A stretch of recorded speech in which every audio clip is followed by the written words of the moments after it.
A while back I made a video where I cleaned up this tree here from being across this tractor road, and at the time I mentioned that there were a couple logs in there that looked like they could be good saw logs. What I'm doing now is I'm going to try and pull those out. The tractor's actually back there, kind of in the young trees behind me. Let's go see the setup. So I've got a chain around the log down there up to the bucket. I'm in a bit of a tight spot here, but I'm gonna try and back up and just see if I can yank this and get that to turn 90 degrees and follow me out.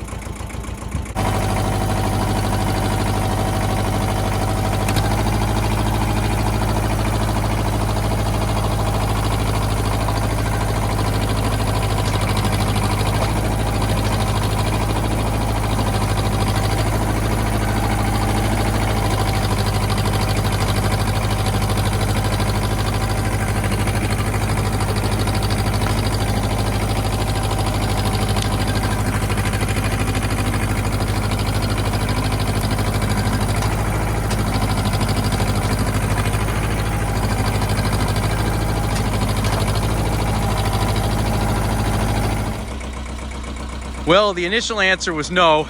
The tire was just getting sunk down in there and I wasn't able to get back up the hill. I didn't have enough traction even with the diff lock engaged.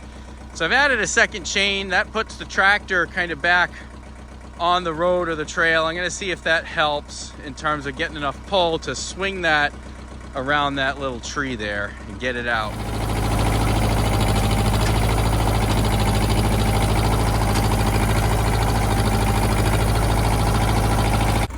Well, the answer is no can do with this one. On the frozen ground, I'm just not getting enough traction. The solution would be to cut some of these little saplings out of here so that I'm not trying to pull against them, but I didn't bring the saw down. So I'm just gonna go try and hook up on the other log and see if I can get that one. If I can get it, then maybe I come back with the saw. If I can't get the other one, I surrender.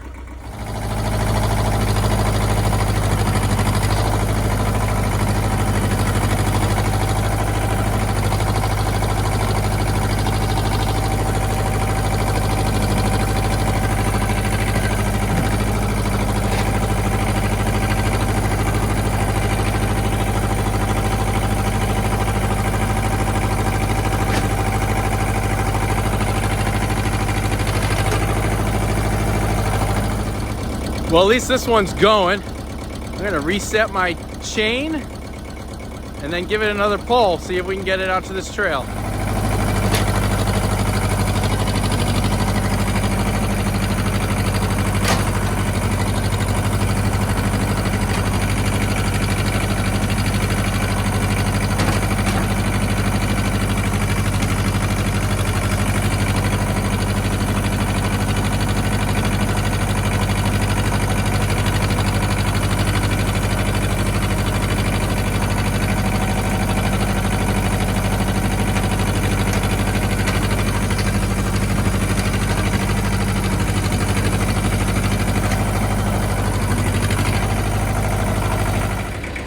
That's a pretty nice looking log.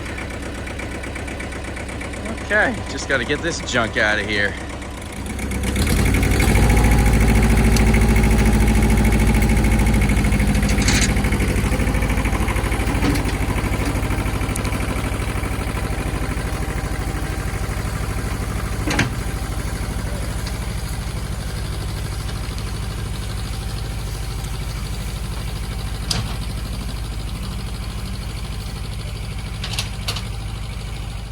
So now that this is out of the woods, I don't want to skid it all the way back up through the field. So I put the clamp-on pallet forks on there.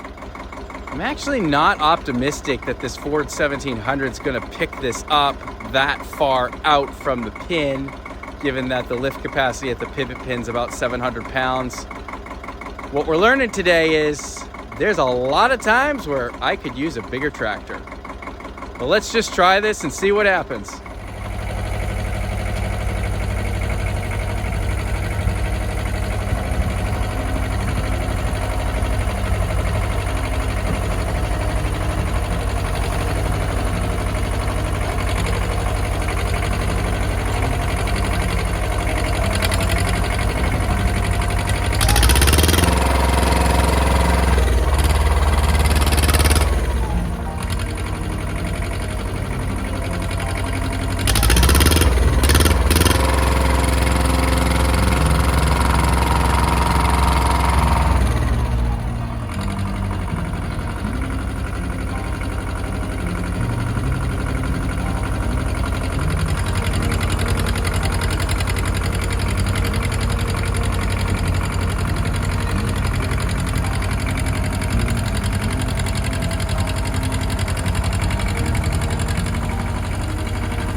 Well, I'm a little surprised she did it.